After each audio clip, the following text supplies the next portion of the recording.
That's bloody magic. Now will you get to? Because I'm trying to get on my... Look, I'm trying to get on my day. You're trying to get on my nerves. Get to... Alright, can I help you in some way? Because you're staring at me as if I've got horns growing out my head. You got an issue, you got a problem, you got some sort of catastrophe in your life. You desperately need a man to save you. What's up? What's good? Are you okay? Why are you looking at me like that? Christ, you look like you're about to bloody faint. Do you want to sit down?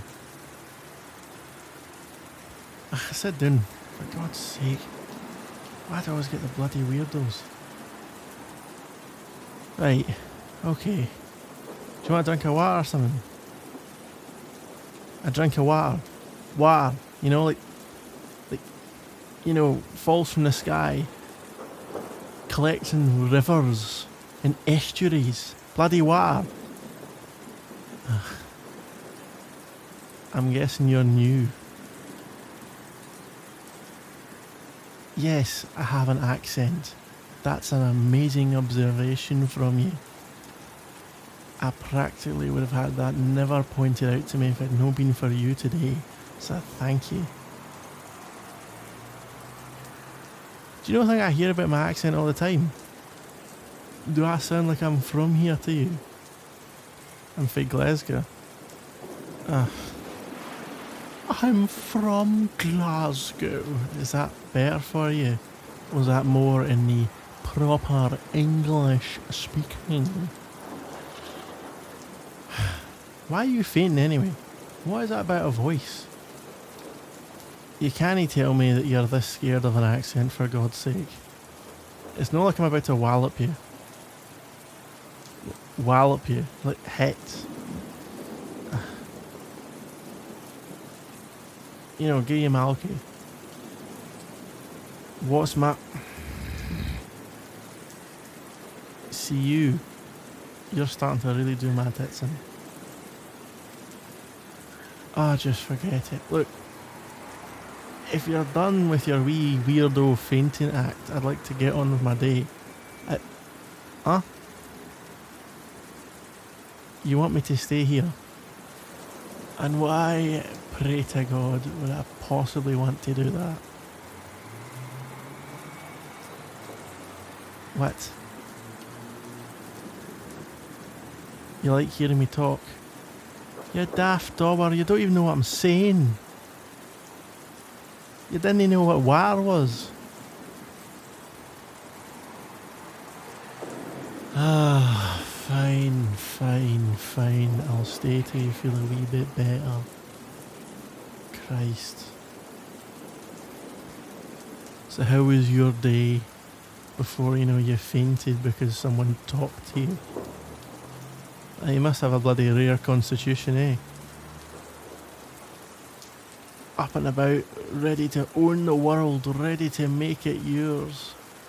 Or, as a rather unfortunate other side of that potential equation, you've fainted or damn near it because somebody spoke to you in a new accent.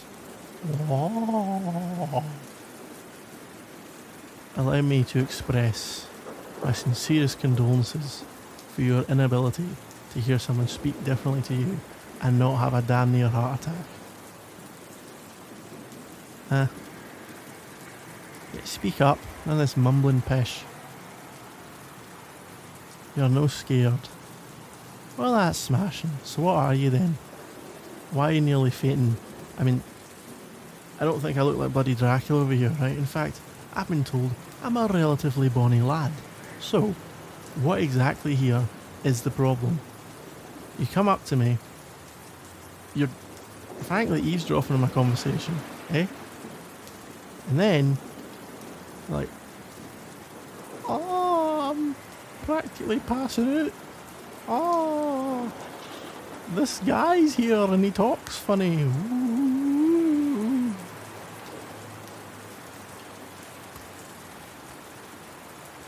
You like my voice? Eh? You didn't say voice. Well, what? Eh? You like me? Eh? What? I think... Oh, well... What are you... Eh? You're attracted to me. Again, to reiterate the finer points of our conversation, to this point, you can't understand what I'm saying. Are you daft? Are you doolally? You soften the brain? How can you be attracted to someone when you can't understand them? Because you like my voice and you think I'm handsome. Well, I mean, I've heard worse things to be called than handsome. I'm from Glasgow, I've heard a lot worse.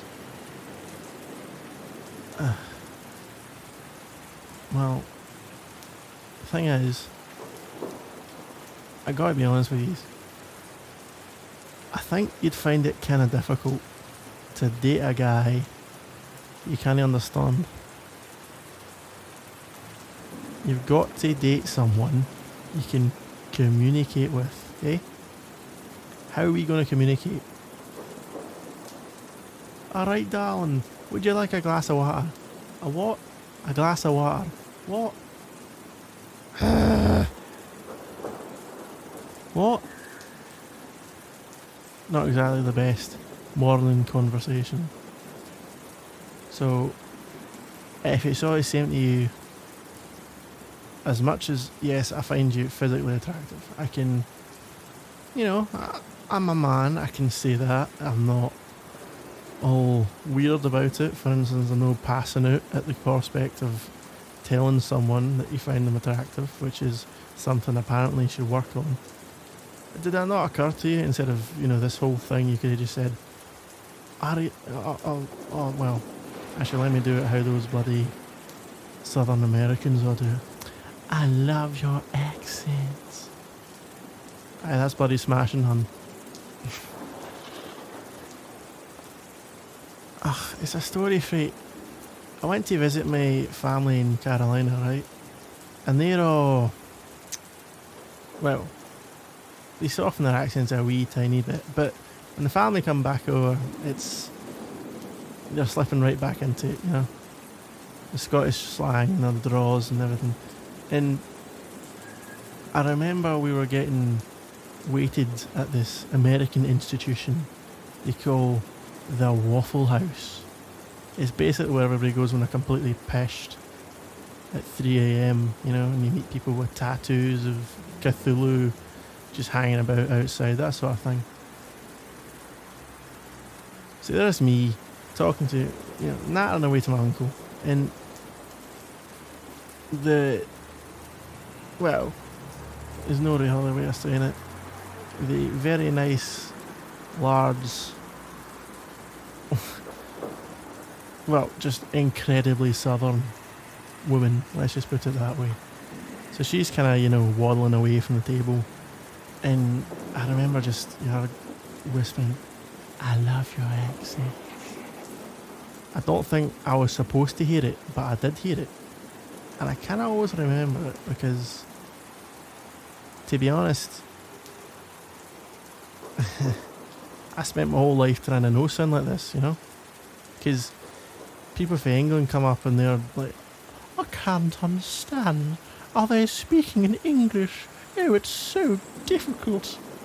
Oh no, it's dastardly.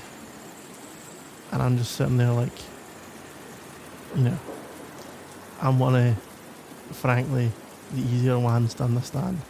You are cooked. You're dead.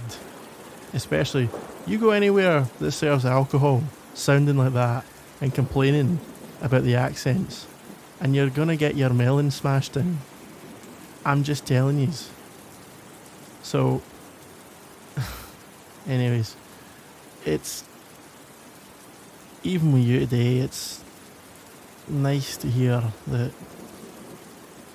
Some people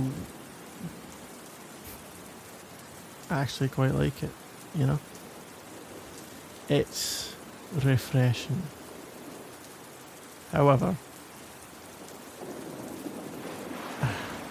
if you're done, I mean, do you need to go to the lavvy? Do you need to wash up or do something? I don't know, like, are we done here? Can you have my number? You know what's funny about that? If I told you my number, I don't think you'd know my number. Like, what do you think? 1-8 3546 00 8178 1654 812. I bet you don't even know what half those numbers were, do you? Do you think it would be infinitely easier for you to date someone, you know, where you know what the hell they're saying? Because let's face it, the whole novelty of this accent is gonna wear off on you at some point. I'd at least thought. I know, yeah, I can do the whole I've got an accent, I can be pure like seductive and all that. Ho ho ho. Well, no, the ho ho ho. You're not even gonna know why the ho ho ho's there. It's because the pure wee Neds are all ha ha. I at least don't sound like that. I'll give myself that much. I don't sound like a Mickey Mouse, and if he's Scottish and on helium has been kicked in the balls. You don't know what a Ned is. A Ned is a non-educated delinquent, also known as a Glaswegian. Yeah, well, basically, you know, right, wherever you're from, sorry, I shall enunciate better in future. Wherever you're from, see the wee kids at school who, instead of trying to learn their ABCs, are trying to learn how to shoot a BB gun at their teacher. Those are Neds, right? Now, everywhere has Neds, but Glasgow has a special form of Ned. And they're just the most bammy wee arseholes. Now, I just want to point out that Neds are commonplace. They're something of a local delicacy, human-wise, I suppose. And the way they speak is not quite like anyone else I've ever heard. Because somehow it's just a squeaky wee voice. So you get this wee bam, this Ned, and he'll pure talk like this, and it'll be all the way up here, and this will be a guy who's supposed to be pure like intimidating, but he's got a wee voice that goes way up here, and it's really pure annoying. I swear to God, that's actually what they sound like. Now, if you have ever been terrorised by people who sound like that, you know, most places in the world, I feel like, if there's someone trying to be aggressive and all gangster and all that, it's, oh, I'm so tough, and it's all deep and kind of trying to be intimidating, and these wee boys are going about, you know, sounding like a bad acid trip. It's pure mad. Anyway, back to your point about the number. Or your request, I should say. Do you know what? Fine. You've been a sport. You're still listening, which is something. I mean, I pure thought half you would click off by now. Yeah, as in your mind would, like, switch off, you know? Just switch off and look at your phone, go to a YouTube video that, you know, isn't me talking. So, congratulations on managing to stay. And for this most prestigious accomplishment, I shall bequeath unto you my telephone number, the most prized possession in all of sports entertainment. Ah, never you mind what that refers to. Look, I'll give you my number, alright? But don't go bloody spreading it about. The last thing I need is a bunch of guffawing fans all saying, "Oh my god, I love your accent. It's pure heavenly like. I've never heard an accent like it. I'm from this place and speaking as a person from this place. Your accent's pure amazing." Ugh. Frankly, the fact you're a fan of my accent is more than enough for me. Right, fine, that's a wee admittance. I'm growing a wee bit fond of you. If nothing else, it's nice to be looked at. The way you look at me, I'll be honest. Anyways.